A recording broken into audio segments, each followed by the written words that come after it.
الحمد للہ علی کل حال والصلاة والسلام علی صاحب حسنہ وجمال اما بعد اعوذ باللہ من الشیطان الرجیم بسم اللہ الرحمن الرحیم یا ایہا الذین آمنوا اجتنبوا کثیرا من الظن ان بعض الظن اثم فلا تجسسوا صدق اللہ العظیم وصدق رسولہ النبی الکریم ان اللہ وملائکتہ یصلون علی النبی یا ایہا الذین آمنوا صلوا علیہ وسلموا تسلیما اللہم صل علی سیدنا ومولانا محمد وعلی الجود والکرم وآلہ وصحبہ وبارک وسلم تمام تعریف حمد و ثنا اللہ تبارک و تعالیٰ کے لیے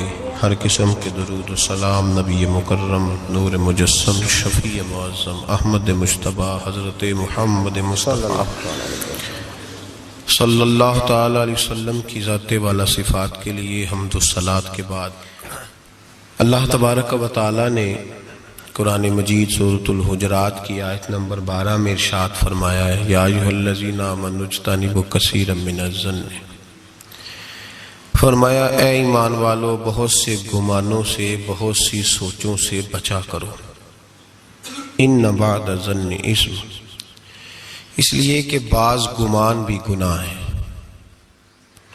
اور ولا تجسسوا، جاسوسی نہ کیا کرو، کسی کے چھپے ہوئے عیب نہ تلاش کیا کرو، سوچ اچھی رکھو، گمان اچھا کرو، فکر اچھی رکھو۔ کثرت کے ساتھ لوگ اس دور کے اندر عیب جوئی بھی کرتے ہیں اور عیب گوئی بھی کرتے ہیں۔ جب ہم معاشرے کے اندر نظر دوڑاتے ہیں تو ہر آدمی کی کوئی نہ کوئی خامی پھیلی ہوئی نظر آتی ہے، لوگوں کے سامنے پھیلی ہوئی۔ کوئی شخص کسی کے بارے میں کوئی اچھا لفظ بولتا ہے تو ساتھ ہی ایک شخص نئی بات کر دیتا ہے، کہتا ہے وہ تو ٹھیک ہے لیکن وہ بھی سنا ہے آپ نے ان کے بارے میں۔ یہ بدبو ہر جگہ لوگوں نے پھیلا دی۔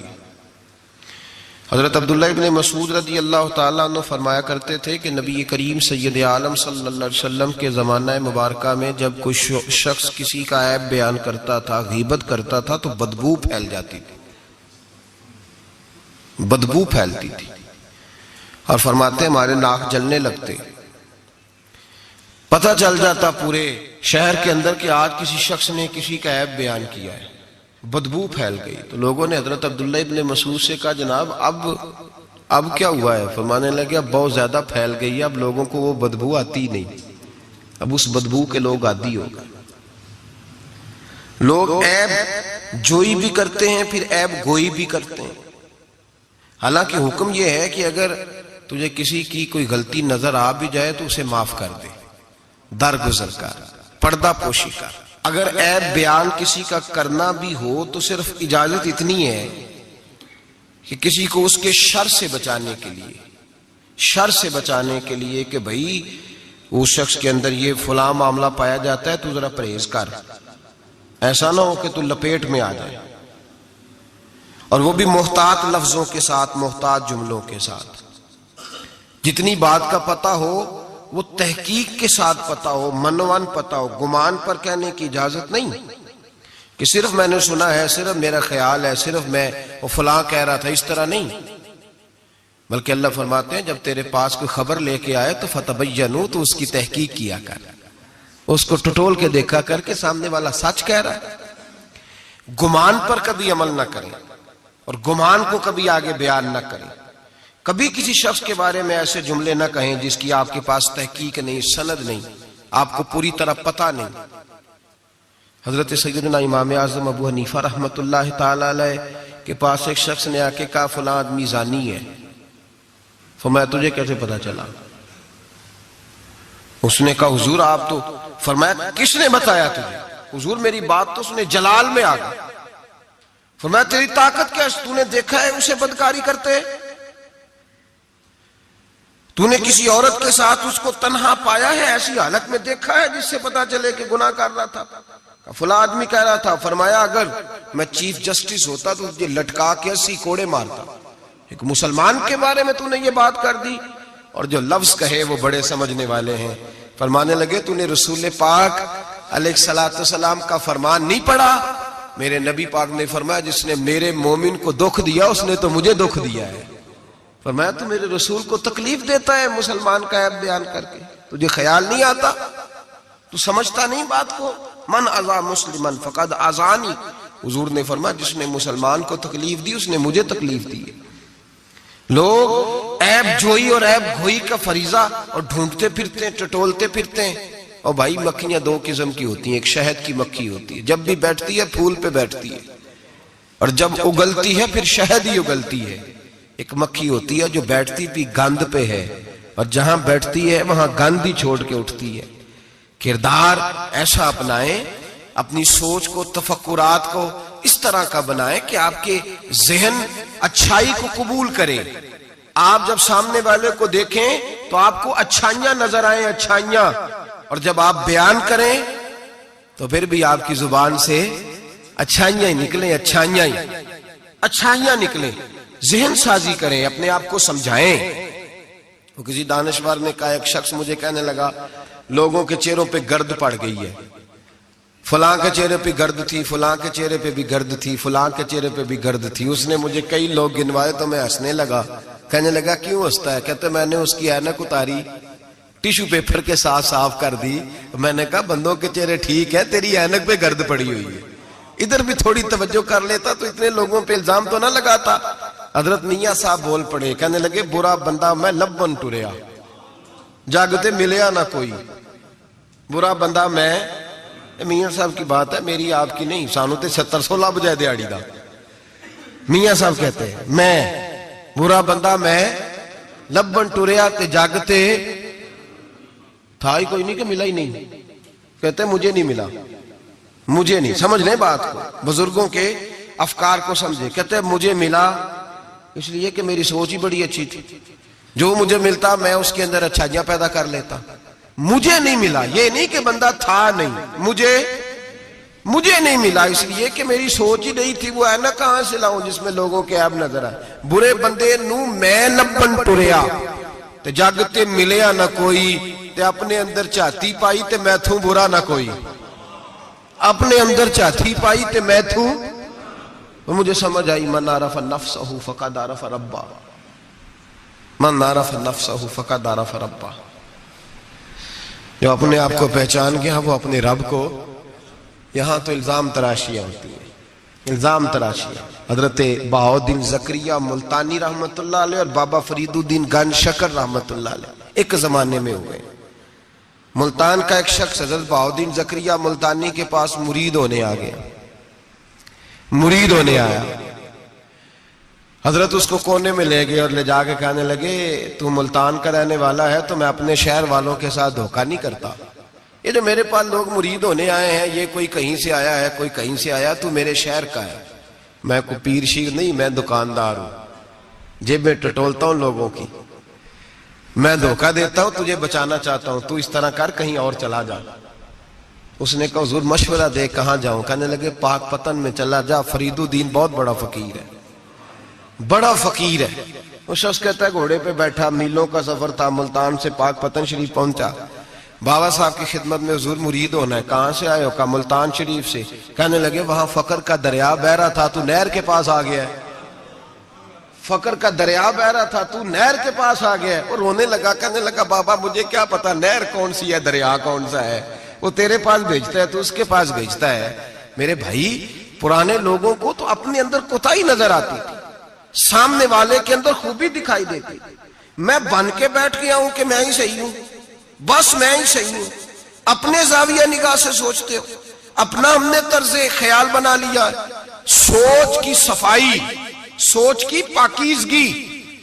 دنیا میں وہ بندہ اچھا نہیں ہوتا جو صرف اکیلا اچھا ہوتا ہے، اچھا وہ بندہ ہوتا ہے جس کا معاشرہ اچھا ہوتا ہے، اچھا وہ بندہ ہوتا ہے جس کا خاندان اچھا ہوتا ہے، اچھا وہ بندہ ہوتا ہے جس کا حلقہ احباب اچھا ہوتا ہے، وہ اکیلا اچھا بن کے بیٹھ گیا تھا صرف میں صحیح ہوں اور کوئی بھی نہیں. تو کس طرح صحیح ہو گیا؟ تو اوپر سے گرا ہے. تو کس طرح ٹھیک؟ تیرا نہ باپ ٹھیک معاذ اللہ، نہ تیرا خاندان ٹھیک، نہ معاشرہ ٹھیک، نہ دوست ٹھیک، نہ پیر ٹھیک، نہ استاد ٹھیک، نہ کوئی سیاستدان ٹھیک. دنیا میں جب کوئی صحیح ہے ہی نہیں تو کہاں سے آ گیا اکیلا صحیح؟ یہ کیسے ممکن؟ یہ کس طرح ہو سکتا ہے؟ یہ انا پرستی ہے، یہ نفس کا دھوکہ ہے، یہ اندر کی کوتاہی ہے جو لوگوں کو بڑا بنا دیتی ہے، پھر اسے لوگ چھوٹے نظر آنے لگتے ہیں. یاد رکھیں میرے نبی کریم سید عالم نور مجسم علیہ السلام نے خوبصورت سوچ، اچھی سوچ، پاکیزہ سوچ، صاف ستھری سوچ دی. حضرت زید بن حارثہ فرماتے ہیں طائف کے لوگوں نے میرے نبی پاک کو پتھر مارے، لہو لہان کر دیا. فرماتے ہیں وہاں کے کچھ لوگ بھی انہیں برا کہنے لگے، میں بھی برا کہنے لگا، اس لیے کہ یہ تو عرب کے کلچر کے بھی خلاف تھا. عرب معاشرے کے لوگ اپنے مہمان کے ساتھ یہ سلوک نہیں کرتے تھے، چاہے وہ کوئی بھی ہو. اور نبی پاک علیہ السلام نے تو جو دعوت دی اس میں تو حسن بھی بڑا میٹھا تھا، وہ تو لفظوں کے اندر توانائی، خوبصورتی، مٹھاس بھی بڑی تھی. تو یہ تو عرب کے رواج کے بھی خلاف تھا کہ گھر آئے مہمان کو پتھر مارے جائیں. انہوں نے پتھر مارے، لہو لہان کیا، میں نے بھی برا کہا، معاشرے کے لوگوں نے بھی برا کہا. اور فرمانے لگے پھر کمال ہو گیا، حضرت جبریل بھی حاضر خدمت ہوئے اور عرض کرنے لگے یا رسول اللہ صلی اللہ علیہ وسلم، رب فرماتا ہے کہ جبریل جاؤ اور میرے نبی سے جا کے اجازت لو، اگر میرے رسول اجازت دیں تو انہیں مسل کے رکھ دو، انہیں دو پہاڑوں کے درمیان انہیں مسل کے رکھ دو. مسل کے ہمارا کسی سے اختلاف ہو جائے نا تو زور جتنا ہمارے اندر ہو ہم لگا سارا ہی لیتے ہیں.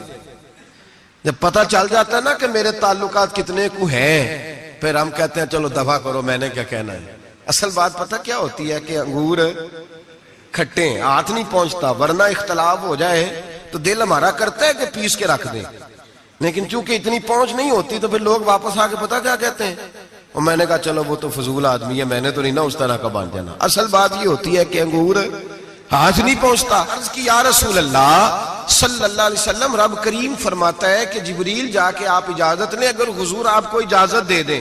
علماء نے یہاں بڑا خوبصورت جملہ لکھا ہے، اگر آپ سمجھیں تو بڑی خوبصورت بات لکھی ہے علماء کرام. علماء کہتے ہیں اہل محبت کے لیے فکرہ ہے. علماء کہتے ہیں جو رب کافر کو سزا دینے کے لیے بھی رسول اللہ سے پوچھتا ہے، کافر کو سزا دینے کے لیے بھی کہتا ہے محبوب اگر تو کہے تو سزا دے دوں، کافر کو سزا دینے کے لیے پوچھتا ہے. ہم تو رسول اللہ کے کلمہ پڑھنے والے ہیں، اور جو نبی کافر کے بارے میں کہتے ہیں یا اللہ نہیں انہیں نہیں کہنا، تو محبوب اپنے غلاموں کے بارے میں یہی کہیں گے اللہ کوئی نہیں، بھول گئے تھے، معاف فرما دے، معاف کر دے. باریک نقطہ یہاں علماء نے بیان کیا، اس کو سمجھا کریں. نبی کریم سید عالم صلی اللہ علیہ وسلم سے پوچھا، عرض کی یا رسول اللہ صلی اللہ علیہ وسلم، حضور رب فرماتا ہے اگر اجازت. اب سوچ کا معیار دیکھیں نبی پاک کی، حضور کی سوچ کی توانائی دیکھیں. صحت مند دماغ فروغ پاتا ہے اس سے جو افکار ہمیں ہمارے رسول نے دیے. بیمار ذہن لوگ یہاں تک نہیں پہنچ سکتے جن کو سارا زمانہ ہی برا لگتا ہے، فلانا بھی غلط، فلانا بھی غلط، فلانا بھی، تو جناب صحیح کون ہے؟ کہتا میں اکیلا ہی صحیح ہوں. او بھائی صحت مند سوچ نبی پاک نے فراہم کی. یا رسول اللہ اگر آپ اجازت دیں تو تباہ کر دیں، لیکن حضور کی امید دیکھیں، زاویہ نگاہ دیکھیں، سوچ کا معیار دیکھیں. میرے رسول نے فرمایا نہیں، انہیں تباہ نہیں کرنا. حضور کیوں؟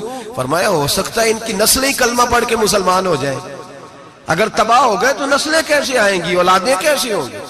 تو میں ان کی نسلوں سے بھی امید کرتا ہوں کہ میرے پیغام کو سمجھیں گی اور قریب آئیں.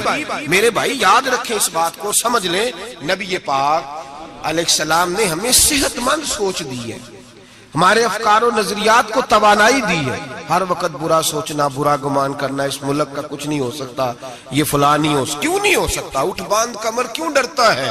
تو دیکھ خدا کیا کرتا ہے، تو عمل کر اور رزلٹ اللہ تبارک و تعالیٰ پہ چھوڑ دے. سوچ صاف ستھری، نظریات پاک صاف، اچھے افکار پیدا کریں، اچھے خیالات پیدا کریں، اچھی سوچ. کسی کی عیب جوئی نہ کریں، ڈھونڈتے نہ پھریں کہ فلاں شخص میں کیا ہے. میرے نبی پاک سید عالم صلی اللہ تعالیٰ علیہ وآلہ وسلم نے ارشاد فرمایا اگر تم لوگوں کے عیب ڈھونڈو گے تو انہیں خراب کر دو گے. حدیث پہ غور کیا حضرات؟ اگر تم لوگوں کے عیب ڈھونڈو گے تو انہیں، بندے خراب ہو گئے کہ تم خراب کر دو گے. اگر عیب ڈھونڈو گے تو تم انہیں خراب کر دو گے. کیا مطلب؟ فرمایا اس لیے کہ تمہاری نظر غلط ہو گئی ہے. اب تم روز نئے سے نئے گناہ کا زاویہ ان کے لیے بناؤ, روز نئی سے نئی بری سوچ جنم لے گی تو تم خراب کر رہے ہو اپنے زاویہ نگاہ کے مطابق. اس لیے کسی کے عیب تلاش نہ کرو, کسی کے عیب تلاش ڈھونڈتے نہ پھرو, جاسوسی نہ کرو. لوگوں کا معبوم مشغلہ ہے خوبیاں بیان ہی نہیں کرتے, خامیاں ہی بیان کرتے, کوتاہیاں ہی بیان کرتے ہیں, کمزوریاں ہی بیان کرتے ہیں. لوگ جب بھی کوئی لفظ ڈھونڈ کے لاتے ہیں تو کوئی کمی والا لفظ ڈھونڈ کے لاتے ہیں. خوبیاں تلاش کر, خوبصورتیاں بیان کر, اچھائیوں کا ذکر کر, مثبت سوچ. اور نفسیات کے لوگ یہ کہتے ہیں کہ ٹینشن کے مریض اس لیے زیادہ ہیں کہ لوگوں کی سوچ مثبت نہیں, بڑے پریشان ہیں. کہتے ہیں وہ بندہ بھی غلط ہے, وہ بھی غلط ہے, وہ بھی غلط ہے, وہ چور ہے, وہ ڈاکو ہے, وہ فریبی ہے, وہ ظالم ہے, وہ جابر ہے. سارا دن ٹینشن میں رہتے ہیں تو پھر نفسیات کے مریض ہو جاتے ہیں. بڑی پریشانی. یہ بتائیں اللہ تبارک و تعالی جب کسی کو دیتا ہے تو کسی سے مشورہ کر کے تو نہیں نہ دیتا. وہ کہتا ہے یرزقہ من حیث لا یحتسب, میں جس کو دیتا ہوں بے حساب ہی عطا کر دیتا ہوں. لوگ ڈھونڈتے پھرتے ہیں, کہتے پتہ نہیں کون سا بینک لوٹا اس نے, پتہ نہیں کون سا بینک لوٹا. ایک بہت بڑے ادارے کا مجھے وزٹ کرنے کا موقع ملا, بہت بڑا ادارہ تھا, میری طبیعت خوش ہو گئی. لاوارث یتیم بچوں کے لیے ادارہ بنایا اور جدید دور کے تقاضوں کے میں خوش ہو گیا. میں نے کہا کیا بات. ایک صاحب میرے کان میں کہنے لگے انہوں نے بڑے پیسے اکٹھے کیے, 3 گنا تو یہ کھا گئے, صرف چوتھا حصہ لگایا. تو میں نے کہا آپ نے دیے تھے پیسے جو کھا گئے؟ کہنے لگے نہیں. میں نے کہا وہ جس نے دیے ہوں گے آپ کا قریبی رشتہ دار ہوگا؟ نہیں. دوست ہوگا؟ نہیں. میں نے کہا آپ کو کس نے بتایا کھائے؟ کہتے میں نے لوگوں سے سنا ہے, میں نے لوگوں سے سنا ہے. میں نے کہا نادان آدمی کتنے کو پیسے؟ کہنے لگا جی کئی کروڑ. میں نے کہا تیرے میرے پہ تو کوئی 5 لاکھ کا اعتبار نہیں کرتا, اس پر کسی نے اعتبار کیا ہے تو اسے لاکھوں دیے نا, تجھے مجھے کیوں نہیں دے دیے؟ اپنی سوچ کو صحیح کر, اپنے افکار کو سیدھا کر. تو یہ دیکھ تو صحیح رب کریم اس سے کام کون سا لے رہا ہے. میرے نبی پاک علیہ السلام نے فرمایا جس کے گھر میں یتیم پلتا ہے اس گھر کے فرشتے دیدار کرنے آتے ہیں. تو دیکھ تو صحیح اللہ کام کون سا لے رہا ہے. یتیم اور لوارث جس کے گھر میں پڑھ رہے ہیں تو اسے معمولی آدمی سمجھ رہا ہے. لوگ 1 منٹ لگاتے ہیں, بدگمانی کرتے ہیں, بری سوچ رکھتے ہیں, کبھی قطعاً ایسی کوئی بات اپنے ذہن کے اندر نہ لائے. اور ویسے بھی حساب لینے کی ڈیوٹی اللہ تعالیٰ کی ہے, ہماری نہیں ہے.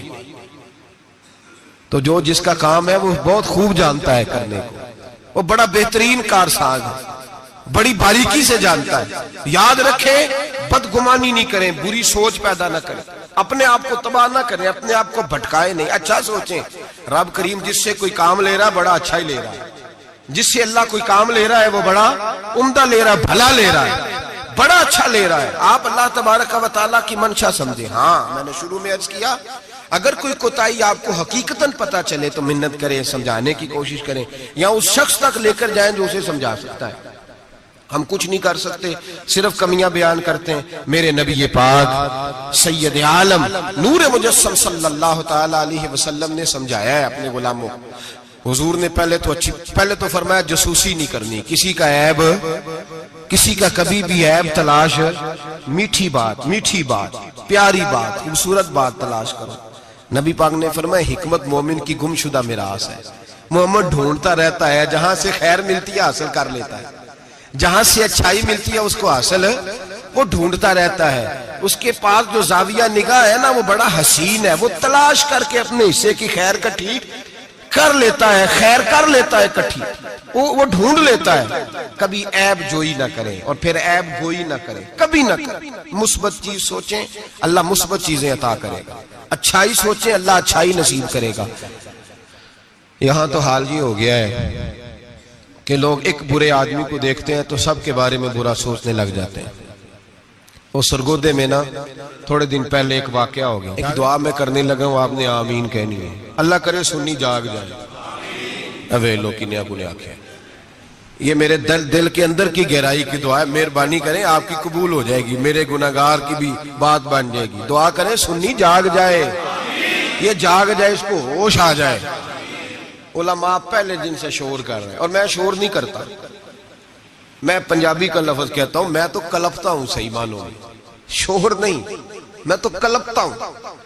اس لفظ کے اندر ذرا نا تگڑائی زیادہ پائی جاتی ہے. میں تو کلپتا ہوں روز کہ خدا را معیار بناؤ. ہم اتنے کمزور لوگ ہیں جدھر مرضی چلے جائیں گے. لوگ ویڈیو دکھا رہے ہیں, کہہ رہے ہیں جی ایک اور تہاڈا پیر پھڑیا گیا. میں کہ ساڈا نہیں تہاڈا ہے, تسی رکھ لو. اسی اس چول دا کی کرنا ہے, وہ رکھے اپنے پاس سامان. ایک منٹ میں آپ, اللہ تبارک و تعالیٰ نے مجھے بڑا وقت ہو گیا یہاں آپ کے ساتھ گفتگو کرتے, میرا نہیں خیال کہ کبھی ہم نے لچک دی ہو. دوسروں نے کیا تنقید کرنی ہے, ہم سب سے زیادہ ایسے لوگوں پہ تنقید کرتے ہیں. اب میرا سوال ہے, شرابی کے پاس کون جا کے بیٹھتا ہے؟ متقی آدمی. بولے نشئی کے پاس کون جاتا ہے؟ جواریے کے پاس کون جاتا ہے؟ او بھائی, ان آستانوں اور درباروں پہ وہ لوگ جاتے ہیں جو خود نفسیاتی طور پہ ٹھیک نہیں, خود نفسیاتی طور پہ ٹھیک نہیں. تو ایسے نہ الزام لگا دیں کہ وہ فلاں بندہ تھا تو بڑا ظلم ہوا ان لوگوں کے ساتھ, زیادتی ہوئی. مومن جس نے قتل کیا وہ جہنم میں جائے گا. من قتل مومنا متعمدا فجزاؤہ جہنم. اللہ فرماتے ہیں جان بوجھ کے مومن کو قتل کرنے والے کی سزا جہنم ہے اور ہمیشہ اس میں رہے گا. لیکن نمازی کے پاس نمازی جائے گا, قرآن پڑھنے والے کے پاس قرآن پڑھنے والا جائے گا, درود شریف پڑھنے والے کے پاس درود شریف پڑھنے والا جائے گا. ان آستانوں پہ, ان جعلی درباروں پہ لوگ جاتے ہی وہ ہیں جو حقوق العباد سے بھاگے ہوئے, جو شرابی, کبابی, نشئی, ٹال کڑال والے وہ جاتے ہیں. تو جب جائیں گے تو سزا پائیں گے. کیوں جاتے ہیں؟ کس نے کہا جانے کو؟ اور میں بڑی دیر پہلے کا یہ بات کہہ رہا ہوں اور کہتا رہوں گا انشاءاللہ تعالی. میں اکثر کہا کرتا ہوں کہ بی بی گئی پیر پہ, پھر حالات خراب ہوئے, پیر پہ پرچہ ہوا, تو جس خامد کی بیوی گئی اس خامد پہ بھی پرچہ ہونا چاہیے. اس کی بیوی کیوں گئی تھی پیر کے پاس؟ اس پہ نہیں ہونا چاہیے. اس بھائی کو نہیں گھسیٹنا چاہیے جس کی بہن گئی تھی اکیلی تویز لینے. اس باپ کو پکڑ کے نہیں گھسیٹنا چاہیے عدالت کے اندر جس کی بیٹی بغیر پوچھے جاتی ہے تویز دھاگا کرانے. کدھر ہوتے ہیں وہ سارے؟ اس لیے ایک منٹ میں نا, اور پھر ہمارا کوئی تعلق نہیں ہے ایسے لوگوں سے, اور ہم شرمندہ بھی نہیں ہیں. ہم بڑے دلیری کے ساتھ کہتے ہیں الحمدللہ تبارک و تعالی ہمارا دور دور تک ہماری جماعت کا ان سے کوئی تعلق نہیں. ہماری جماعت کا تعلق پیر میر علی شاہ صاحب کے ساتھ ہے. ہماری جماعت کا تعلق امیر ملت پیر جماعت علی شاہ محدث علی پوری کے ساتھ ہے. 104 سال کا بابا ہو پھر بھی مسواک کر کے کھڑا ہو کے نماز پڑھے اور 4 سنتیں ادا کرے, اور لوگ کہیں کہ پیر صاحب بیٹھ کے پڑھ لے, اتنے بوڑھے ہو گئے. تو آپ فرمانے لگے میں بوڑھا ہوا ہوں, عشق تو بوڑھا نہیں نہ ہوا, میں اپنے رسول کی ہر ادا پہ عمل کر کے دکھاؤں گا. ان لوگوں کے ساتھ ہمارا تعلق ہے. ایسی فٹافٹ اٹھ کے بات, ہمارا تعلق اعلیٰ حضرت فاضل بریلوی کے ساتھ ہے. اعلیٰ حضرت فاضل بریلوی رحمت, ایک پیر صاحب نے دعوت دی, پیلی بھیت کے پیر صاحب تھے, دعوت دی. ان کے جلسے میں عرس پہ اعلیٰ حضرت گئے, اور جب میرے امام پہنچے تو بے پردہ بیویاں سامنے بیٹھی تھی. میرا موضوع نہیں تھا لیکن بات ہو رہی تھی, سوال پوچھا جا رہا تھا تو وضاحت ضروری سمجھ رہا ہوں. بے پردہ بیویاں سامنے بیٹھی تھی, اور وہ بزرگ سید بھی کہلاتے تھے. اعلیٰ حضرت رحمت اللہ علیہ واپس پلٹے, واپس بھرے مجمع میں اٹھ کے آ گئے. دوڑا آیا, لوگ بھی تھے, کہنے لگے حضور آپ امام ہیں, بزرگ ہیں ہمارے, آپ کا رویہ نرم ہونا چاہیے, تھوڑا خیال کریں, کوئی غلطی ہے تو سمجھائیں, آپ جا رہے ہیں, کوئی غلطی ہے تو سمجھائیں, رویہ نرم ہونا چاہیے, سمجھا دیں, آپ اٹھ کے جا رہے ہیں. آپ فرمانے لگے جو رسول اللہ کی شریعت کا لحاظ نہ کرے اس کے ساتھ نرم رویہ نہیں رکھنا چاہیے, نرم رویہ نہیں رکھنا. فرمایا اگر آپ سید نہ کہلاتے ہوتے تو پھر میں کھڑے ہو کے بات کرتا. نرمی صرف اس لیے کی ہے کہ تیری نسل پاک میں ہے بچہ بچہ نور کا. لیکن وہ شاہ بھی کوئی قیمتی بزرگ تھے, سید صاحب بھی, اور کہنے لگے حضور بھی میری طرف دیکھیں, بڑے مجمع میں کہتا ہوں مجھ سے غلطی ہوگی, آئندہ نہیں کروں گا. اور پھر میرے امام کی شان دیکھیں, جب شاہ صاحب نے بڑے مجمع میں کہا غلطی ہو گئی, آئندہ نہیں کروں گا, تو لوگوں نے دیکھا کہ کروڑوں سنیوں کا تنہا امام زمین پہ جھک گئے اور سید کے پیر چومنے شروع کر دیے. فرمانے لگے اگر آپ غلطی مانتے ہیں تو میں بھی رسول اللہ کی اولاد کا نوکر ہوں. تو میرے بھائی یاد رکھیں, ایسے ہی تھوڑا آ گئے ہم, کوئی ایسے گرے پڑے لوگ نہیں جس مرضی آدمی کو اٹھ کے ماننا شروع کر دے. ہماری عقیدت بڑی غیرت مند ہے, ہمارے نظریات بڑے پختہ ہیں, اور ایک منٹ کے لیے بھی ہمیں کوئی شرمندگی نہیں, پھاڑ کے ادھر پھینکتے. ہم کیا سمجھتے ہیں کسی کے درجنوں مرید ہوں یا لاکھوں مرید ہوں, ہمارے لیے کسوٹی رسول اللہ کی شریعت ہے, نبی پاک کا دین معیار ہے. اور میں ایک بات درجنوں دفعہ بیان کیا, پھر دہراتا ہوں, داتا گنج بخش علی اجمیری رحمت اللہ علیہ 1000 سال پہلے کشف الماجوب میں لکھ کے گئے، حضرت بایزید بستامی کا قول۔ آپ فرماتے ہیں تمہاری آنکھوں کے سامنے، یہاں تو کرامت دکھاتے ہی کوئی نہیں، کہانیاں سناتے ہیں، کہانیوں پہ لوگ لگ گئے۔ کون کرامت دکھاتا ہے؟ کہانیاں سناتے ہیں لوگ لگ گئے، اس کو آرام آیا، اس کو آرام آیا، تو بھی چل تو بھی چل۔ یہاں تو بھیڑ چال ہے، بھیڑ چال بن گئی ہے۔ حضرت بایزید بستامی فرماتے ہیں اگر تم کسی شخص کو دیکھو کہ پانی پہ مصلی بچھا کے نماز پڑھتا ہے، ہوا میں اڑتا ہے اور اپنے ہاتھ پر پورا درخت اگا دیتا ہے، اور پھر دیکھو وہ نبی پاک کی شریعت کی مخالفت کر رہا ہے، اسے پیر نہ سمجھنا، بے دین سمجھنا۔ آنکھوں سے کرامت دیکھ بھی لی، تم نے دیکھ لیا سارا کچھ، اور اگر وہ سنت شریعت کا پابند نہیں تو ہماری نظر پہ چڑھ سکتا؟ ہماری نظر میں۔ مجھے ایک صاحب کہنے لگے حضرت صاحب تو آڈے تے مرید داڑیاں ناپ دے پھر دینے، اور فلاں صاحب جو تھے ان کی داڑھی چھوٹی تھی تو کہنے لگے میں نے نماز نہیں پڑھنی۔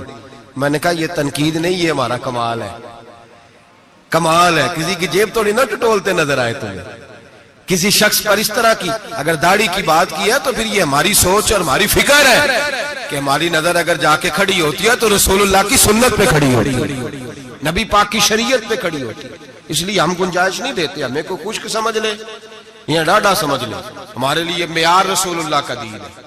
تو ہم صرف اس شخص کو مجرم نہیں سمجھتے، جانے والوں کو بھی مجرم سمجھتے ہیں۔ ایک صاحب مجھے آج صبح کہہ رہے تھے جی یہ لوگوں کو پھانس کہتے لیتے ہیں، تو میں نے کہا جس طرح تمہارے سیاستدان تمہیں پھانس لیتے ہیں، تمہیں پتہ نہیں سارے کس طرح کے ہیں، پھنستے ہو کہ نہیں؟ پھنس جاتے ہو نا۔ تو میں نے کہا پھنسانے کا کیا ہے؟ یہاں تو لوگوں نے جال پھینکا ہوا ہے، جس کے جو قابو آ رہا ہے وہ کام نہیں کر رہا، چپ کر گیا۔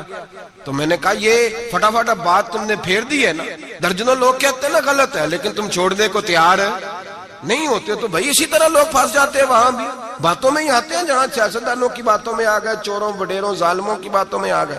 تو یہ جملہ اور یہ تھوڑی سی بات کہنی بڑی ضروری تھی، اس کو یاد رکھیں۔ ہمارا ایسے لوگوں کے ساتھ قطعی طور پر کوئی تعلق نہیں ہے، اور میں نے بڑی دفعہ کہا ہے قادری پیر ہو سکتا ہے، چشتی پیر ہو سکتا ہے، نقشبندی پیر ہو سکتا ہے، نوشائی پیر ہو سکتا ہے، نشئی پیر نہیں ہو سکتا۔ نشئی پیر سوال ہی نہیں پیدا ہوتا، ہو ہی نہیں سکتا۔ تو ایسے ہی ہم تو پھونک بھی نہیں مرواتے، سوال ہی نہیں۔ مالک اللہ حاجی صاحب رحمت اللہ تعالیٰ علیہ سے ایک شخص نے کہا میں دم کرانے جا رہا ہوں، لیکن اس میں ساری خوبیاں، داڑھی چھوٹی ہے، فرمانے لگے نہیں دم بھی نہیں کرانا اسے۔ تو پھونک نہیں مرواتے، اتنے پابند ہیں، کچھ بھی ہو جائے۔ اس لیے نظریات کو سمجھیں، افکار کے مطابق چلیں، اور ہمیں کوئی شرمندگی نہیں، اس لیے کہ ہمارا اس شخص سے کوئی تعلق ہے ہی نہیں، اس جماعت کا دور دور تک کوئی تعلق نہیں۔ جس کو بڑا شوق ہے وہ اپنے پاس لے جائے، اپنے پاس رکھ لے، ہمارا کوئی تعلق نہیں۔ بہرحال سوچ اچھی، فکر اچھا، اور اس بدگمانی میں اولیاء اللہ سے بدگمان نہیں ہو جانا چاہیے۔ اس بدگمانی میں اللہ کے بندوں سے بدگمان، 2 گناہ ایسے ہیں شریعت میں، صرف 2 گناہ جن کے بارے میں فرمایا اگر تم وہ باقی کا تمہیں عذاب ملے گا، جہنم ملے گی، یہ ہوگا۔ 2 گناہ ایسے ہیں جن کے بارے میں فرمایا تم سے اللہ جنگ کرے گا، اگر یہ گناہ کرو گے تو اللہ تم سے، بول کے بتائیے، اللہ تم سے جنگ کرے گا، جنگ کرے گا اللہ۔ کون سے؟ ایک فرمایا جس نے سود نہ چھوڑا، فَأْذَنُوا بِحَرْبٍ مِّنَ اللَّهِ وَرَسُولِهِ، اللہ رسول اس سے جنگ کریں گے، جنگ ہوگی کھلے عام۔ اگر تو سود نہیں چھوڑتا تو تیاری کر لے، اللہ اور اس کا رسول جنگ کریں گے۔ سکون کیسے ہو سکتا ہے؟ تیری جنگ لگی ہوئی اللہ رسول کے ساتھ۔ اور دوسرا فرمایا من عاد لی ولیا فقد آذنتہ بالحرب، صحیح حدیث ہے، نبی پاک نے فرمایا، رب فرماتا ہے جس نے میرے کسی ولی سے دشمنی کی، جس نے میرے کسی ولی سے دشمنی کی، اللہ فرماتے ہیں میرا اس کے خلاف اعلان جنگ ہے، میں جنگ کروں گا۔ میرا ولی اور تو دشمنی کر جائے، اللہ کے ولیوں سے بدگمانی کرنا۔ رب حضرت بہاؤالحق نقشبند بخاری رحمت اللہ علیہ شیخ ہے سلسلہ نقشبندیہ، اور کیا بات ہے صوفی، کیا بات۔ یہ مرید تھے حضرت امیر کلال سے، کہتے ہیں جب میں پہلے دن بیعت ہونے گیا تو حضرت امیر کلال رحمت اللہ تعالی علیہ مرید کچھ ساتھ تھے، تو ان کے ساتھ تھا کشتی کا مقابلہ ہو رہا تھا کھاڑے میں۔ حضرت بہاؤالحق نقشبند بخاری کہتے ہیں میں بخارے سے گیا سفر کر کے، اور جب بابا دیکھا تو میں نے کہا اوہو میں کہاں آ گیا، یہ کدھر آ گیا۔ اس کو میرا خواہش تھا جب میں آتا تو یہ قرآن پڑھ رہا ہوتا، درود شریف پڑھ رہا ہوتا، مجلس واعظ منعقد ہوتی، اوہ کی ضربیں لگ رہی ہوتی، اور پگڑی ہوتی، بڑی حسین جبہ ہوتا، تو یہاں تو صرف سادے کپڑے ہیں، ٹوپی بھی کوئی نہیں سر پہ۔ کہتے اب سوچا رات تو رہنا ہی ہے، چونکہ اتنا لمبا سفر کر کے آیا ہوں، واپس جا بھی نہیں سکتا، یہاں ٹھکانہ بھی کوئی نہیں۔ کہتے ہیں حضرت امیر کلال رحمت اللہ علیہ نے میرے لیے مہمان خانے میں بستر کا بندوبست کیا، میں جا کے سو گیا، عشاء پڑھی، کھانا کھایا، سو گیا۔ کہتے ہیں خواب کیا دیکھتا ہوں کہ میں دلدل میں گھس رہا ہوں اور دھستا چلا جا رہا ہوں، بڑا پریشان خواب میں، شدید آزمائش۔ اچانک حضرت امیر کلال میری خواب میں آئے اور میرا ہاتھ پکڑ کے نا مجھے باہر نکال دیا۔ فرماتے ہیں میری آنکھ کھلی، وضو کیا تھا، جد کے نفل پڑھے، اتنی دیر میں فجر کا وقت ہوا، نماز پڑھی تو حضرت خود ناشتہ لے کے آئے۔ جب ناشتہ لے کے آئے تو میں نے ان کا چہرہ دیکھا تو مسکرا کے کہنے لگے بیٹے اگر ہم پہلوان نہ ہوتے تو تمہیں دلدل سے کیسے نکالتے، اگر پہلوان نہ ہوتے تو تمہیں۔ فرمایا یہ تو تھا تمہارے سوال کا جواب، اب حکمت پوچھو۔ حکمت نہیں پوچھی تم نے مجھ سے۔ فرمایا پیچھے کسی نے خبر دی ہے کہ کافر حملہ کرنے والے ہیں، تو میں نے اپنے مریدوں سے کہا کھاڑے میں کشتی بھی کرو، اس لیے کہ ہم نے مسجد نبوی کی سنتیں ادا کی ہیں، قرآن پاک پڑھنے والی، درود پاک پڑھنے والی، ذکر فکر والی، اب یہاں بیٹھ کے کشتی بھی کرو، اس لیے کہ بدر والی سنت بھی ادا کرنی ہے، احد والی سنت بھی ادا کرنی ہے، خیبر والی سنت بھی ادا ہو، ہلکا یاراں تو برے شمس کی طرح نرم، رزم حق و باطل ہو تو فولاد ہے مومن۔ فرمایا مومن نے اب فولاد بھی بننا ہے، وہ والی سنت بھی ادا کرنی ہے۔ حضرت بہاءاللہ نقشبند بخاری کہتے ہیں میں پیروں میں بیٹھ گیا، میں نے کہا حضور مرید کر لے، کہنے لگے ٹھہر جا کچھ دیہڑے اور سوچ لے، ابھی پتہ نہیں کون کون سی باتیں تیرے سامنے آئیں گی، ذرا اور تجربہ کر لے۔ تو بھائی لوگوں کی نظر ٹکتی جا کے جاسوسی نہ کر، عیب نہ تلاش کر، یہ نہ دیکھ سا۔ میں نے دیکھا ہے بہت سارے لوگ دور رہ گئے، زندگی ساری انہوں نے دور گزار دی، کسی اللہ والے کے قریب جا ہی نہیں سکے، سوچ کا معیار ہی نہیں بدل سکے، اپنی تربیت ہی نہیں کرا سکے، کسی روحانی طبیب سے من کا جو نفس کا مجرم تھا اس کو قتل ہی نہیں کرا پائے، اس لیے کہ اتنے بڑے ہو گئے، ساری زندگی برا سوچا رب کریم کے بندوں کے بارے میں۔ جسوسی کی، بغداد کا تاجر ہے، شہر بغداد میں، وہ کہتا ہے سارا بغداد حضرت بشر حافی کی عزت کرتا تھا، سارا بغداد، یہاں تک کہ حضرت گلیوں میں ننگے پیر چلتے تھے تو چوپائے بھی پیشاب نہیں کرتے تھے، لیکن میں نہیں مانتا تھا، میرا اپنا، یہ بھی لوگوں کا شوق ہوتا ہے، میں نے ذرا الگ تھلگ چلنا ہے، میں نہیں مانتا تھا، حالانکہ نبی پاک صلی اللہ علیہ وسلم نے، بلکہ قرآن پاک کہتا ہے کہ مسلمانوں کی راہ چھوڑ کے الگ رستہ اختیار نہ کرو، لوگ کہتے نہیں میں نے ذرا ہٹ کے چلنا ہے۔ فرماتے سارا بغداد ان سے پیار کرتا تھا، میں نہیں کرتا تھا، کیوں؟ میرے دل میں چھوٹی چھوٹی بدگمانیاں تھیں، چھوٹے چھوٹے خیالات تھے، چھوٹے چھوٹے تصورات تھے جو مجھے قریب نہیں جانے دیتے۔ کہتے ہیں میں اکثر سوچتا تھا کہ یہ شخص بڑا عجیب ہے۔ ایک دن میں نے کہا میں نے جاسوسی کرنی ہے، پتہ کرنا ہے، اللہ نے منع کیا وَلَا تَجَسَّسُوا، کسی کی جاسوسی نہ کر، نہ جاسوسی نہ کر۔ میں نے فیصلہ کر لیا، تاجر کہتا فیصلہ کر لیا۔ جمعے کی نماز ہوئی، حضرت جمعہ نہیں پڑھاتے تھے، کسی کے پیچھے پڑھتے تھے، جمعہ پڑھ کے فرض پڑھے، دعا سے بھی پہلے دوڑ گئے۔ میں نے کہا دیکھو مولوی لوگوں کو درس دیتے ہیں، ایک منٹ لگاتے ہیں، یقین کریں لوگ ایک منٹ لگاتے ہیں، فٹافٹ کہہ دیتے ہیں۔ داڑھی والا ایک بچہ آ کے ایک دن میرے پاس رو ہی پڑا، کہنے لگا حضرت جی میں کس مصیبت کا شکار ہو گیا ہوں، معاذ اللہ، بڑی تکلیف میں، ذرا سی کو غلطی کرتا ہوں تو لوگ ڈائریکٹ میری داڑھی پہ اعتراض کرتے ہیں۔ ہمیں خیال ہونا چاہیے، بغیر داڑھی والے کو اجازت ہے جو مرضی کرتا پھرے، اور جس نے چند داڑھی کے بال بڑھا لیے اس کا آپ نے تمسخر اڑایا، مذاق اڑایا، جس شخص نے سر پہ ٹوپی پہن لی اس کا مذاق اڑانا شروع کر دیا۔ یاد رکھیں نبی پاک کی سنت کی توہین کرنا کفر ہے، جو سنت رسول سمجھ کے مذاق اڑائے گا دائرہ اسلام سے نکل جائے گا۔ حضور کی تو پسند کا اختلاف کرنا کفر ہے۔ ہم لوگوں کو منع کر رہے ہیں کہ یہ کام نہ کریں، تو داڑھی بھی رکھی ہے تینوں پتہ بھی نہیں، بھائی داڑھی والے سے غلطی نہیں ہوتی، معصوم ہو جاتا ہے وہ، شرم آنی چاہیے بات کرتے ہوئے، لیکن لوگ ایک منٹ لگاتے ہیں توہین کرتے ہیں معاذ اللہ نبی پاک کے طریقہ مبارکہ۔ ہمیں خیال ہونا چاہیے ہم کیا کر رہے ہیں، اپنی آنکھ کا ہمیں شیطیر نظر نہیں آتا، اور سامنے لگا ہوا ایک لائن بھی پینسل کے ساتھ وہ بھی ہمیں چبھنے لگ جاتی ہے۔ اپنے اندر بھی تو دیکھنا چاہیے نا کہ ہم کیا ہیں، اپنے اوپر بھی غور کرنا چاہیے۔ تو کہتے ہیں کہ میں بدگمان تھا، فٹافٹ بدگمان تھا۔ حضرت نماز پڑھ کے نا جمعے کی، فرماتے ہیں دعا بھی نہ مانگی، 2 رکعتیں پڑھی فرض، فٹافٹ نکل گئے۔ میں نے کہا مولوی لوگوں کو درس دیتا ہے، خود دیکھو بھاگ گیا ہے۔ امام عبداللہ یافی نے اس کو لکھا ہے، کہتے ہیں حضرت سیدھے کباب والی دکان پہ گئے، وہاں سے انہوں نے جا کے کباب خریدے، تو میں نے کہا اس کو بھوک نے ستایا ہے، دیکھو لوگوں کو صبر کا درس دیتا ہے، اور خود اس سے یہ نہیں ہو سکا کہ سنت نفل پڑھ کے چلا جاؤں۔ چلو، کہتے ہیں پھر وہ ایک نان بھائی کے پاس گئے، وہاں سے 2 نان لیے۔ میں نے کہا واہ جی واہ، یہ تو مزے کی خاطر نماز چھوڑا ہے، منہ کے ذائقے کی خاطر۔ کہتے ہیں پھر وہ جنگل کی طرف گئے، تو میں نے کہا مولوی سبزے پہ بیٹھ کے کھائے گا، اور بدگمانی۔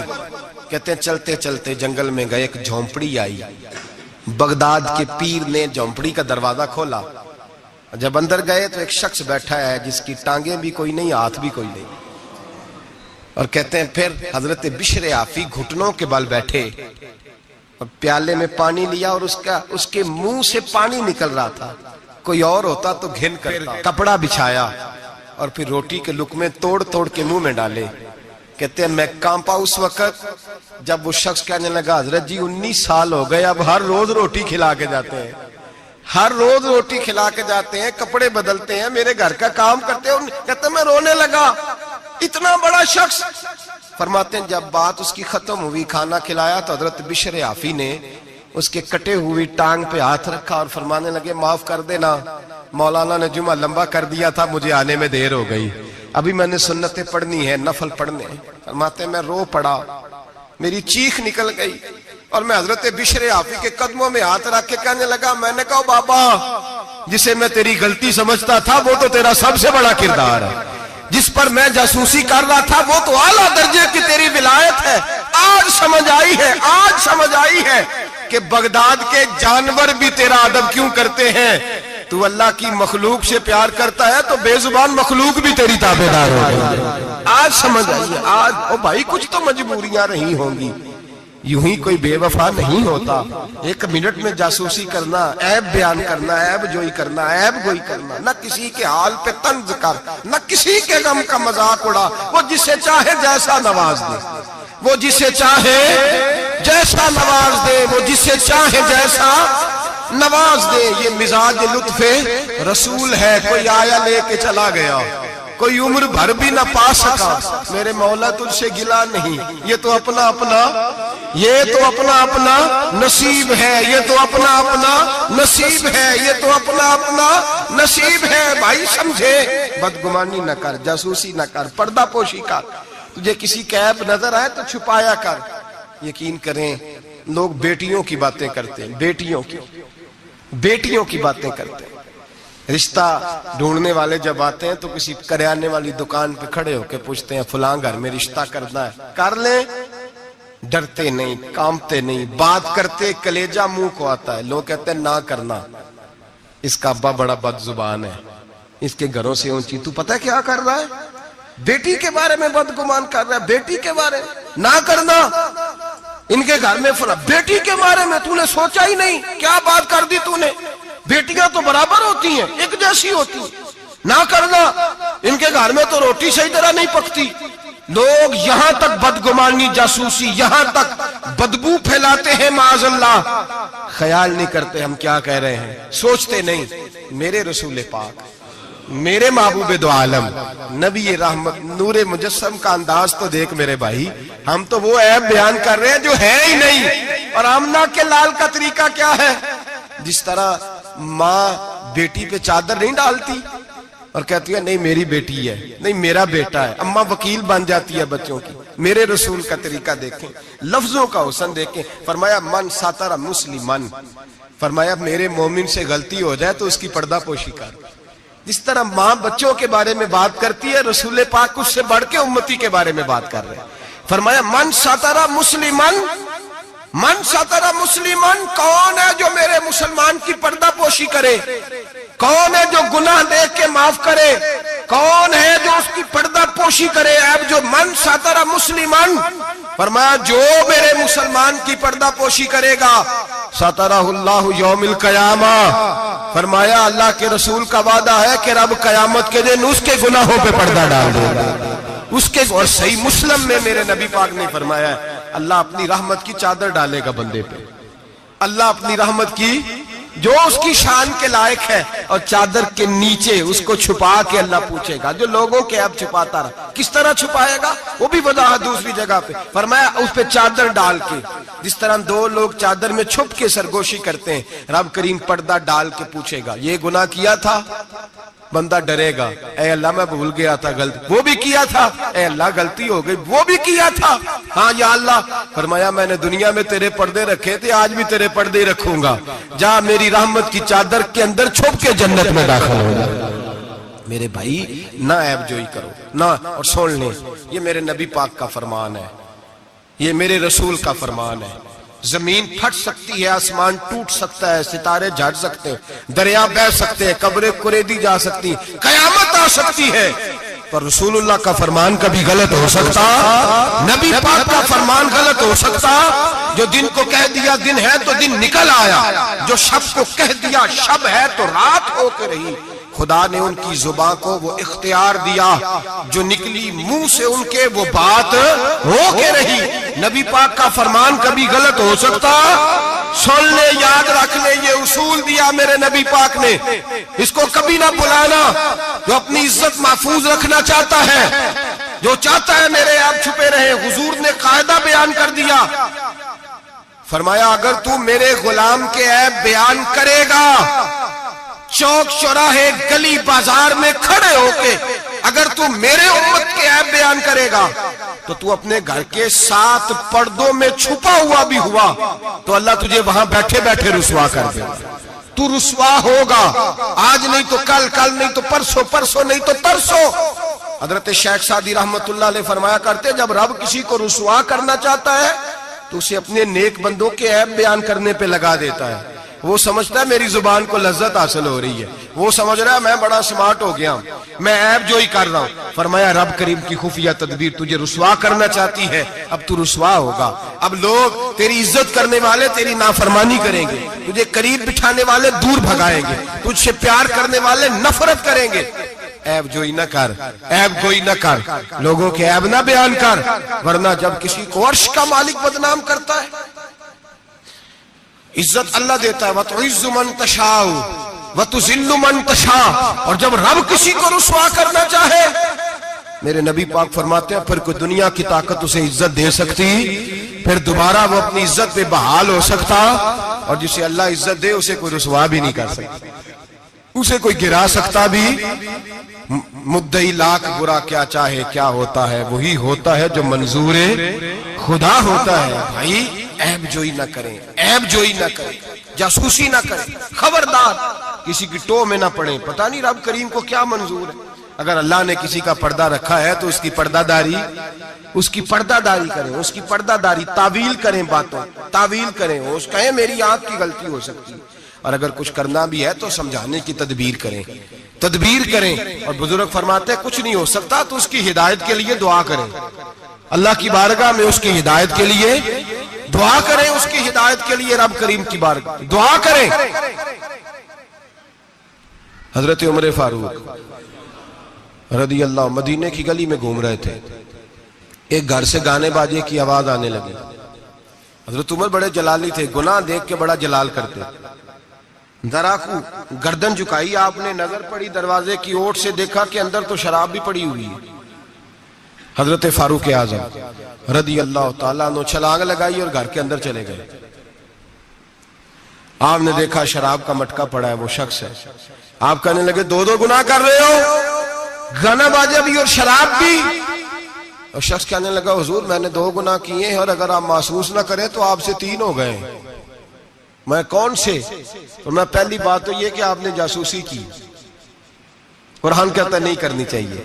دوسری بات یہ کہ آپ چھلانگ لگا کے آئے، قرآن کہتا ہے وَأْتُوا الْبُيُوتَ مِنْ أَبْوَابِهَا، گھروں میں دروازوں سے آیا کرو۔ اور تیسری بات یہ کہ آپ نے اجازت نہیں لی۔ اور اگلی بات یہ کہ آپ نے یہ کنفرم ہی نہیں کیا کہ میں شرابی ہوں، کہ نہیں آپ نے ایسے ہی کہہ دیا ہے، پتہ نہیں میں منع کرنے آیا ہوں، پتہ نہیں میں کسی ارادے سے آیا ہوں۔ وہ شخص کہتا ہے حضرت عمر کو یہ بات کہی تو میں نے اس پہاڑ کو کانپتے ہوئے دیکھا۔ حضرت عمر فاروق سجدے میں گر کے رونے لگے، کہنے لگے اللہ مجھ سے غلطی ہو گئی ہے، مجھے معاف کر دے۔ کہتے عمر کو روتا دیکھا تو وہ عورت جو گانا گا رہی تھی وہ بھی رونے لگی، چیخنے لگی۔ کہنے لگی عمر دنیا میں مجھے کوئی باز نہیں کر سکا پر تیرے آنسوؤں نے مجھے باز کر دیا ہے، آج کے بعد یہ کام نہیں کروں۔ مٹکے توڑ دیے گئے، پورے خاندان نے توبہ کر دیا۔ اور میرے بھائی ہمارے بزرگ ذرا سی بات کو یہ احساس دلاتا تھا تو مان جاتے، یہاں تو میرے بھائی ایک تو لوگ عیب جوئی کرتے اور اس عیب کو اچھالتے ہیں گلیوں میں کوچوں میں، اچھے اچھے لوگوں کی، سفید داڑھی والے لوگوں کی، اعزاز والے لوگوں کی، اچھے گھرانے کے لوگوں کی، صاف ستھرے مزاج لوگوں کی، پاکیزہ طبیعت لوگ، علماء کی، مشائخ کی، صوفیاء کی، لوگ پگڑیاں اچھالتے ہیں۔ ایسا نہ کریں، جاسوسی نہ کریں۔ میرے رسول کریم سید عالم صلی اللہ علیہ وسلم پردہ پوشی فرماتے تھے، حضور پردہ پوشی فرماتے تھے۔ میرے نبی پاک نے پردہ پوشی کا حکم دیا۔ میرے حضور کے غلام پردہ پوش تھے۔ نبی پاک کے ماننے والے بول کے بتائیے، حضور کے ماننے والے، میرے محبوب کا کلمہ پڑھنے والے، پردہ پوش۔ امام حسن کا اپنی بیوی سے اختلاف ہو گیا، طلاق دینے کا ارادہ کیا۔ امام حسین کہنے لگے کہ بھائی جان کیا مسئلہ، کیوں طلاق دینے لگے ہو؟ فرمایا میری بیوی ہے، میں اپنی بیوی کی بات تیرے ساتھ کیوں کروں؟ ہن لباس لکم وانتم لباس لہن، میں اس کا لباس ہوں، میرا لباس، تیرے ساتھ کیوں بات کروں؟ کچھ دن گزرے تو امام حسن نے طلاق دے دی۔ امام حسین کہنے لگے اب تو بتا دیں کیا مسئلہ تھا؟ فرمانے لگے وہ غیر محرم ہو گئی ہے، میں کسی غیر محرم کی بات تیرے ساتھ کیوں کروں؟ وہ غیر محرم ہو گئی، غیر محرم کی ڈسکس کروں تیرے ساتھ؟ میں نہیں کرتا۔ میرے بھائی بات کو سمجھے، حضرت امام میں، اور کتنی پردہ پوشی، اللہ اکبر، کتنی پردہ پوشی۔ تیری نسل پاک میں ہے بچہ بچہ نور کا، تو ہے نے نور تیرا سب کرا۔ کتنی پردہ پوشی۔ امام حسن کو زہر دے دیا گیا اور امام حسن کو پتا تھا کس نے دیا ہے۔ امام حسین سرانے بیٹھے، پائی پائیاں دے ویری ہوندے تھے، پائی پائیاں دیا باواں۔ حضرت امام حسن انتقال ہو رہا ہے، آخری وقت امام حسین رو رہے ہیں، میرا بھائی جا رہا ہے، میرا بھائی جا رہا ہے۔ کہنے لگے حسن میں تیرے قاتل کو چھوڑوں گا نہیں، میں تیرے قاتل کو چھوڑوں گا نہیں۔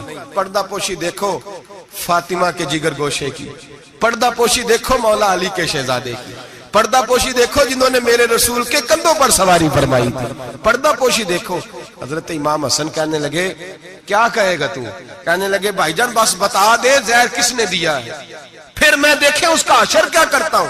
تو امام حسن کہنے لگے حسین اگر تو وہ نہیں جس پر مجھے شک ہے تو میں کسی بے گناہ کو سزا نہیں دلوانا چاہتا، اگر وہ نہیں جس پر مجھے شک ہے تو میں کسی بے گناہ کو سزا نہیں دلوانا چاہتا، اور اگر وہی ہے جس پر مجھے شک ہے تو پھر میرا رب تجھ سے بہتر انتقام لینے والا ہے، پھر میرا مالک تجھ سے، پھر میں تجھے نام نہیں بتاؤں گا، پھر میرا مالک جانے اور میرا قاتل جانے، اللہ بہتر انتقام لینے والا ہے، پھر بھی میں تجھے خبر۔ میرے بھائی یہ پردہ پوشی، یہ پردہ پوشی۔ ہمارے تو زمانے کے اندر خوبیاں چھپ گئی ہیں، خوبیاں چھپ گئی ہیں یقین کریں، اور خامیاں ہر گھر کی، ہر خاندان کی، ہر برادری کی، ہر علاقے کی، ہر جماعت کی خامیاں سرے عام ہیں۔ اور ہمارے ٹی وی پہ جو روز ٹاک شو ہوتے ہیں وہ خامیاں ہی تو بیان کرنے کے لیے ہوتے ہیں۔ ہماری اخباروں میں جو روز خبریں چھپتی ہیں وہ خیر کی تو نہیں چھپتی، وہ روز عیب بیان کرنے کی تو، اور کئی ہفتوں کے بعد کہا جاتا ہے کہ اوہو غلطی لگ گئی تھی، اصل واقعہ تو اور تھا، تم نے تحقیق ہی نہیں کی، اتنا ظلم کر دیا۔ 6 سال 10 سال ایک آدمی کی پگڑی اچھلتی رہی، رسوا ہوتا رہا، اور پھر 10 سال کے بعد کا باعزت بری کرتے۔ پہلے تحقیق تو کر لیتے، عزت تو اچھل گئی، تماشا تو لگ گیا، ہر چوک چوراہے میں بات تو ہو گئی، اور اب باعزت کا لفظ کا کیا مطلب؟ او بھائی لوگ عیب جوئی کرتے ہیں، عیب گوئی کرتے ہیں، بڑے بڑے لوگ، بڑے بڑے پارسا لوگ شکار ہو جاتے ہیں، اور بعد میں لوگ کہتے ہیں اوہو میں تو بھول گیا تھا، اصل بات تو اور تھی۔ پہلے سوچ کر کہہ، پہلے سمجھ کر بات کر، پہلے احتیاط کر، زندگی میں کسی کا عیب بیان نہ کریں۔ اور جب آپ کسی کا عیب بیان کر رہے ہوتے ہیں اس کا مطلب یہ ہے کہ آپ کی سوچ کس طرح کی کام کرتی ہے، آپ کا عمل کس طرف جا رہا ہے، آپ کا طرز حیات کس سمت گھوم رہا ہے۔ اپنے افکار کو خوبصورت بنائیں۔ مسلمان خوبصورت ہوتا ہے، خوبصورتی کی بات کرتا ہے۔ آپ یقین کریں ایک صحابی کی حدیثیں، فضیلت کی حدیثیں دوسرے صحابی نے روایت کی۔ ایک حدیث سنا کے بعد ختم کرتا ہوں۔ کسی نے پوچھا حضرت فاطمہ الزہرا سے رضی اللہ تعالی کا، بی بی جی بتائیے نبی پاک کو سب سے پیارا کون تھا؟ تو حضرت فاطمہ کہنے لگی سیدہ عائشہ۔ کہا مردوں میں، فرمانے لگے جناب عائشہ کے والد ابو بکر صدیق۔ تو کسی نے پوچھا حضرت عائشہ صدیقہ سے وہی سوال، کہا اماں جی نبی پاک کو پیارا کون تھا؟ فرمانے لگی سیدہ فاطمہ۔ تو کہا مردوں میں سے؟ جناب عائشہ کہنے لگی فاطمہ کے شوہر علی شیر خدا۔ ایک دوسرے کی فضیلت، آپ ساری، میں حیران ہوتا ہوں جب حدیث پڑھتا ہوں کہ صحابہ، کسی صحابی نے اپنی فضیلت کی حدیث روایت نہیں کی، اپنی فضیلت کی، جس نے بھی روایت کی دوسری کی فضیلت کی حدیث روایت، دوسرے کی عظمت کی حدیث روایت کی۔ انہوں نے ساری زندگی خوبیاں دیکھی۔ مولا کائنات مسجد کوفہ کے منبر پہ بیٹھے تھے، لوگوں سے پوچھ رہے تھے بتاؤ بہادر کون ہے؟ لوگ کہنے لگے آپ، فرمانے لگے نہیں، بہادر تو وہ تھے جو نبی پاک کے ساتھ اکیلے لڑا کرتے تھے کافروں کے ساتھ۔ بہادر تو ابو بکر صدیق تھے جو نبی پاک کے بدر کے دن حضور کے چھپر عریش کا پہرا دے رہے۔ بہادر تو وہ تھے جو احد کے دن نبی پاک کے سامنے سینہ تانے کھڑے تھے۔ بہادر تو وہ تھے جو غار ثور میں شام کا ڈنگ کھا رہے تھے۔ بہادر تو وہ تھے جو آج بھی رسول اللہ کے ساتھ مزار میں لیٹے ہوئے ہیں۔ میں وہ صحابہ ایک دوسرے کی فضیلت بیان کرتے، ایک دوسرے کی عظمت بیان کرتے، ایک دوسرے کی شان اور عظمتوں کا تذکرہ کرتے۔ حضرت سیدنا ابو بکر صدیق حضرت علی کی شان بیان کرتے، مولا علی سیدنا ابو بکر کی، عثمان غنی حضرت سیدنا عمر کی شان بیان کرتے، جناب عمر عثمان غنی کی عظمت بیان کرتے۔ وہ تو خوبیاں بیان کرتے تھے، ان کے منہ کو تو شہد لگا ہوا تھا، وہ تو ایک دوسرے کے بارے میں میٹھی بولی بولتے۔ ہم صرف اپنی بات، میں اچھا باقی غلط، میں اچھا، خدا مجھے ایسی خدائی نہ دے کہ اپنے سوا کچھ دکھائی نہ دے، خدا مجھے ایسی خدائی نہ دے کہ اپنے سوا کچھ دکھائی نہ دے۔ آنکھیں کھول کے دیکھا کریں۔ میرے حضرت صاحب فرماتے ہیں لوگ چھت پہ چڑھ کے دیکھتے ہیں، اس لیے دنیا چھوٹی چھوٹی نظر آتی ہے۔ اللہ کرے زمین پہ بیٹھ کے اوپر دیکھیں، لوگ بڑے بڑے نظر آئیں گے، بڑے بڑے نظر آئیں گے۔ مٹھاس پیدا کر، خوبصورتی پیدا کر، توانائی پیدا کر، سوچ کو صحت مند کر، ذہن کو بیمار نہ کر، خیر کی آنکھیں کھول کے دیکھ، تجھے زمانے میں بڑا حسن نظر آئے گا، بڑی پاکیزگی نظر آئے گی، بڑا سبزہ نظر آئے گا۔ میٹھی آنکھ کھول، پھر دیکھ تیرا دل ٹھنڈا ہو جائے گا۔ دعا کرتا ہوں رب کریم اپنے محبوب کا صدقہ ہماری سوچوں اور نظریات کو ستھرائی عطا فرمائے، ہمیشہ مدحت خیر الانام میں گزرے۔ دعا ہے یہ عمر درود و سلام میں۔